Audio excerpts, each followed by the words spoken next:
បាទសួស្តីបងប្អូនទាំងគ្នាដែលស្រឡាញ់សត្វខាងសត្វស្លាបសត្វបក្សីជាសេកដូចជាអីចឹងណាហើយខ្ញុំចូលស្រឡាញ់សេកអញ្ចឹងខ្ញុំបងប្អូនដែលស្រឡាញ់ហ្នឹងគឺមិនណានអូមគឺមកប្រាប់បងប្អូនដែលថ្មីដែលក៏ចង់ទិញសត្វសេកប្រើមកចំមកលេងតែស្រឡាញ់ចឹងណាហើយនេះគឺសត្វដែលខ្ញុំទិញមកពីទូបងប្អូនហើយបងប្អូនទិញខុសរដូវគឺថ្លៃនេះគឺសេកសក់ទេដោយសារយើងអត់មានតម្លៃសត្វថ្លៃអីមកលេងដូចគេទេប៉ុន្តែតើយើងស្រឡាញ់ទៅយើងទិញមកចំលេងហ្នឹងណាហើយនេះគឺសត្វខ្ញុំទិញពេលវាធំពេលវាធំគឺទិញថ្លៃបងប្អូនថ្លៃវាខ្ទង់30រៀលជាងដែរក្របហ្នឹងដោយសារយើងទិញខុសរដូវដែលបងប្អូនទិញត្រូវគឺរដូវចាប់ពីរដូវខែ12ខែ1ខែ2មកដោយសារសេកគាត់សរសេរក្នុងស្រុករបស់យើងវាចាប់ផ្ដើមមានកូនហើយពេលច្រើនគឺគេយកកូនវាមកលក់ចឹងណា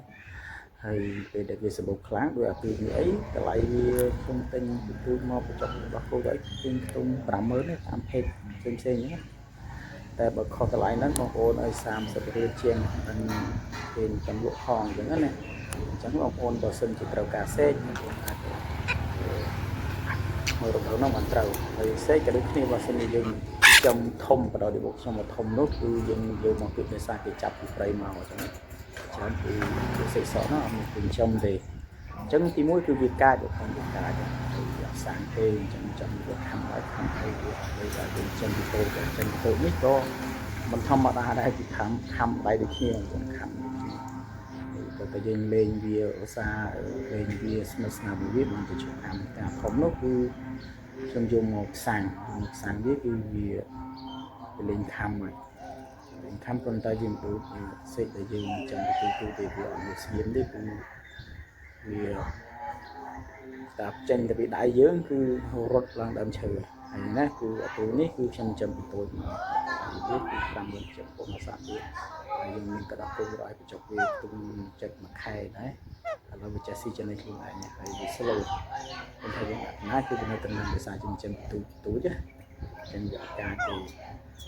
វាស្ទូលចំវាឡើងចេះស៊ីចំណេញស៊ីស្រូវណាចឹងបានប្រាប់បងដែលស្រឡាញ់សត្វ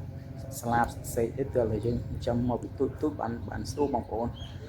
វាសាំងស្រួលចិញ្ចឹមហើយបើយើងយកមកពីធំគឺពិបាកហើយបើទិញខុសរដូវទៀតថ្លៃបងប្អូនមកក្រប30រៀលជាងអីថ្លៃតែដូចខ្ញុំកាត់ដើមវីដេអូសម្រាប់បងប្អូនឆ្លាញ់បងប្អូនអាចព្រមចឹងទៅអាចទៅថាដើមឆ្នាំខែ12ខែ11អីគេចាប់ដើមមានលក់